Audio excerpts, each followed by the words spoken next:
स्वागत है आप सभी का हमारे साथ साप्ताहिक राशिफल में, जिसमें हम बात करेंगे 16 जून से लेकर और 22 जून तक इस वीक में क्या क्या होगा आपके साथ। देखिए, जब भी हम साप्ताहिक राशिफल की बात करते हैं तो हम मून के आधार पर करते हैं और पूरे ही हफ्ते अगर हम चंद्रमा की स्थिति देखें तो चंद्रमा मकर में रहेंगे, कुंभ में रहेंगे और मीन में भी रहेंगे और आखिरी दिन ये मेष में भी प्रवेश करेंगे। इसके साथ साथ इस हफ्ते देखिए सूर्य की स्थिति बहुत खास होने वाली है।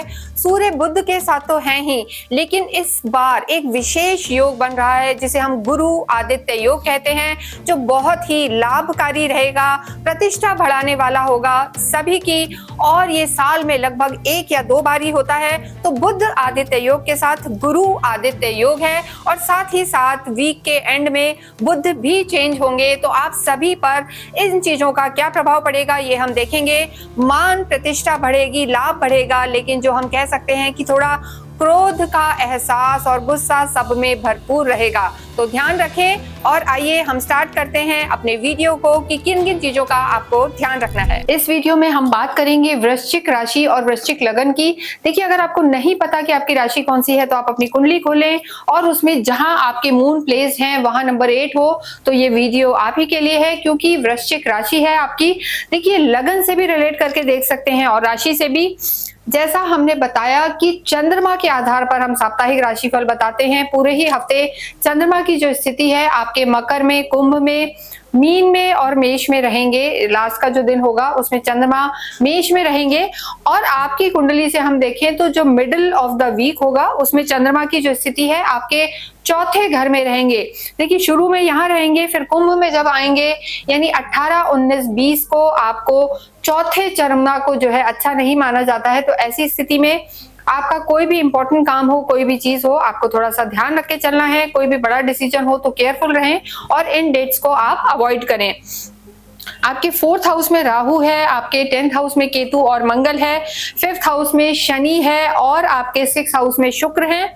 और इसके साथ साथ ही जो आपका 8वां घर है वहां पे त्रिग्रही योग बन रहा है, यानी सूर्य, बुध और गुरु तीनों विराजमान है। और आपका जैसा हमने 10th हाउस बताया केतु मंगल है। तो ऐसी स्थिति में जो एक बहुत शुभ योग बन रहा है यानी गुरु आदित्य योग। आपने बुध आदित्य योग तो सुना है, पर गुरु आदित्य योग यहाँ बना हुआ है जिससे काफी लाभ होंगे। लेकिन वृश्चिक के लिए ये 8th हाउस में बना हुआ है। हालांकि सूर्य को जो है अष्टम का दोष नहीं लगता, फिर भी ये उतना फल नहीं देंगे जो और राशियों को दे रहे हैं।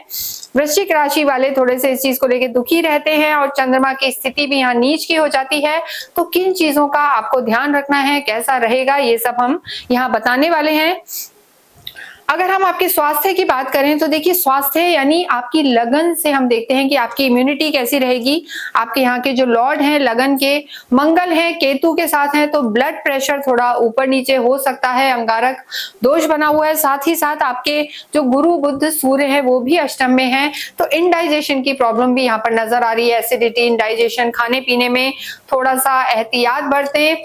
फूड पॉइजनिंग वगैरह की समस्या यहाँ पर हो सकती है। 18, 19, 20 को मानसिक तनाव थोड़ा सा रह सकता है क्योंकि चंद्रमा आपके 4th हाउस में रहेंगे।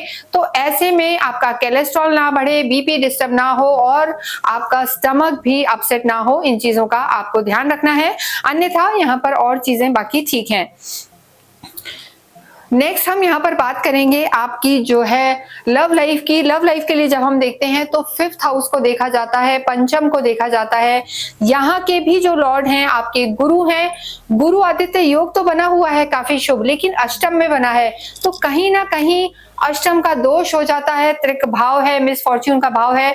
तो लव लाइफ में भी यहाँ पर थोड़ी सी आर्ग्यूमेंट की समस्या हो सकती है, या हो सकता है एक दूसरे को टाइम ना दे, तो ये दिक्कत यहाँ पर नजर आ रही है। तो ऐसे में आपको अपने क्रोध पर कंट्रोल रखना है, क्योंकि आप थोड़े से फॉल्ट पे रह सकते हैं। आपके स्वामी मंगल हैं, केतु के साथ हैं, अंगारक दोष बना हुआ है। हालांकि देखिए, जो गुरु हैं अष्टम में जरूर है, विपरीत राजयोग में है, नैसर्गिक सुख देने वाले हैं, तो बहुत ज्यादा दिक्कत नहीं होगी अगर आप बहुत ज्यादा क्रोध नहीं करते हैं। तो यहाँ पर लव लाइफ का ध्यान रखें। और लव लाइफ में जैसा हमने बताया थोड़े से इश्यू रह सकते हैं, स्पेशली जो 18, 19, 20 है वहां पर थोड़ी सी दिक्कत आ सकती है। तो ऐसे में वृश्चिक राशि के लोगों को जरूर से रोज क्वार्ट्ज का ब्रेसलेट पहनना चाहिए। रोज क्वार्ट्ज का ब्रेसलेट पहनना आपको काफी लाभकारी रहेगा और आपकी जो लव लाइफ है उसको संभाल के रहेगा। आप चाहें तो रोज क्वार्ट्ज का जो ब्रेसलेट है हमारी साइट से भी आप इसे ले सकते हैं, क्योंकि वहां पर इसे पूर्ण रूप से अभिमंत्रित करके दिया जाता है, एनर्जाइज करके हम देते हैं और पूरी तरीके से वो ऑथेंटिक होता है। तो इसे आप अवश्य धारण करें और अपनी लव लाइफ को आप संभालें। इसके बाद हम नेक्स्ट यहाँ बात करेंगे आपकी मैरिड लाइफ को लेके। देखिए, मैरिड लाइफ के भी जो यहाँ स्वामी बनते हैं आपके शुक्र हैं, और आपकी मैरिड लाइफ में भी यहाँ थोड़ी सी दिक्कत नजर आ रही है। तो जो आप शुक्र हैं यानी सप्तम के जो आपके स्वामी हैं शुक्र, वो यहाँ पर कहीं ना कहीं थोड़ी सी प्रॉब्लम दे सकते हैं, वाद विवाद हो सकता है, क्योंकि आप स्वयं मंगल हैं, केतु के साथ हैं। तो ऐसे में यहाँ पर देखिए त्रिग्रही योग भी आपका अष्टम में बन रहा है, सूर्य भी 8th हाउस में है, तो थोड़ा सा वाद विवाद की स्थिति बनी हुई है, तालमेल में कमी है। तो इस चीज में आपको थोड़ा सा ध्यान रख के चलना है। शुक्र का छठे घर में आना यानी रोग ऋण शत्रु के घर में शुक्र आ गए हैं। तो हालांकि शुक्र को छठे घर में चंद्रमा से बहुत ज्यादा नेगेटिव नहीं माना जाता है, लेकिन थोड़ा सा आपको आर्ग्यूमेंट्स में नहीं जाना, और सबसे बड़ी बात है किसी तीसरे व्यक्ति के कहने में आपको अपने रिलेशन को खराब नहीं करना, या इमोशनल ज्यादा नहीं होना, या जो हम कहेंगे 18, 19, 20 की तारीख है उस चीज में आपको बहुत ध्यान रखना है। कोई आपको मिसगाइड कर सकता है, मिसकम्युनिकेशन हो सकता है, आप कहेंगे कुछ वो समझेंगे कुछ, इन लॉज की वजह से भी यहाँ पर दिक्कत आ सकती है, तो ध्यान रखें इन चीजों का। प्रोफेशनल लाइफ की हम बात करते हैं तो देखिए केतु है, जहां भी केतु होते हैं वहां पर थोड़ा सा वो डिटैचमेंट देते हैं, वैराग्य देते हैं, डिसइंटरेस्ट देते हैं। तो अभी आपका इन दिनों मन होगा कि कल कर लेंगे, परसों कर लेंगे काम, या कोई ना कोई चेंजेस आप सोच रहे होंगे कि कुछ और काम में एड ऑन कर लें।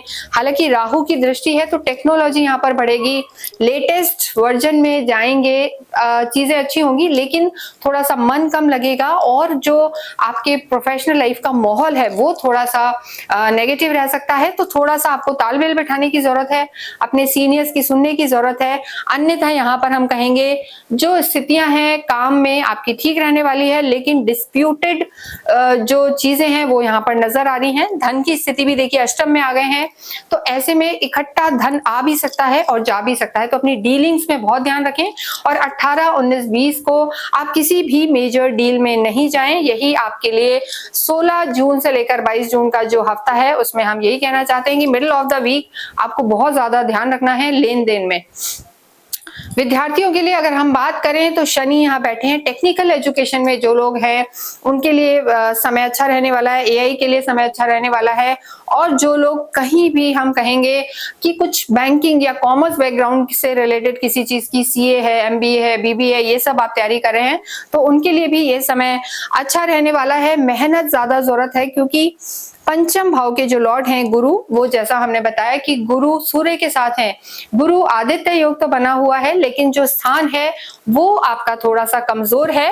बुध जब यहाँ से निकल के 22 को आपके भाग्य में प्रवेश करेंगे तो यहाँ पर विद्यार्थियों के लिए समय अच्छा होने वाला है। बात करें हम अध्यात्म की तो देखिए अध्यात्म और भाग्य जो है आपका नवम भाव से देखा जाता है। चंद्रमा यहाँ के स्वामी हैं और चंद्रमा वृश्चिक में नीच के हो जाते हैं, तो ऐसी स्थिति में आपको 18, 19, 20 को विशेष ध्यान रखना है, मेहनत पर विश्वास रखना है। और अध्यात्म की अगर हम बात करें तो देखिए गुरु जो ज्ञान और अध्यात्म के कारक है आपके 8th हाउस में है, तो ऐसे में यहाँ पर चीजें आपकी अच्छी होने वाली हैं। अध्यात्म के प्रति आपकी रुचि बढ़ेगी। केतु भी है, घर में आपके धार्मिक माहौल रहेगा और आपका मन करेगा कि आप मंदिरों में जाएं, स्पेशली शिव मंदिर के दर्शन करने का आपका मन होगा। बहुत हद तक देखिए चंद्रमा शुरू में बाहर है, काल सर्प योग भी बना हुआ है क्योंकि राहु केतु के नीचे नीचे सारे ग्रह आ गए हैं। तो ऐसे में वृश्चिक के लिए अगर हम कहें तो सबसे ज्यादा इस हफ्ते में इन्हें अपने रिश्तों पर ध्यान देने की जरूरत है। विद्यार्थियों को मेहनत करने की जरूरत है। धन की स्थिति ठीक रहेगी, लेकिन लेन देन में बहुत ज्यादा सावधानी आपको रखने की जरूरत है। पूरे ही जो हम कहेंगे वीक में आपको हनुमान चालीसा करनी है, साथ ही साथ राम रक्षा स्त्रोत का भी आप पाठ करें, इससे आपको काफी लाभ होगा। सूर्य को जल चढ़ाएं, वो अति आवश्यक है। प्रेम संबंधों को बचाने के लिए रोज क्वार्ट्ज का ब्रेसलेट पहने। किसी भी इंपॉर्टेंट काम से अगर आप जाते हैं तो आप थोड़ा सा गुड़ खा के जाएं और हनुमान जी को चोला जरूर चढ़ाएं अगर बीच में कोई भी मंगलवार आता है। इसके अतिरिक्त अगर आपकी कोई क्वेरी है तो आप हमसे संपर्क कर सकते हैं। कमेंट बॉक्स में आप अवश्य ही ओम हम हनुमते नमः लिखें, राम रामचंद्र रामभद्र लिखें। Thank you.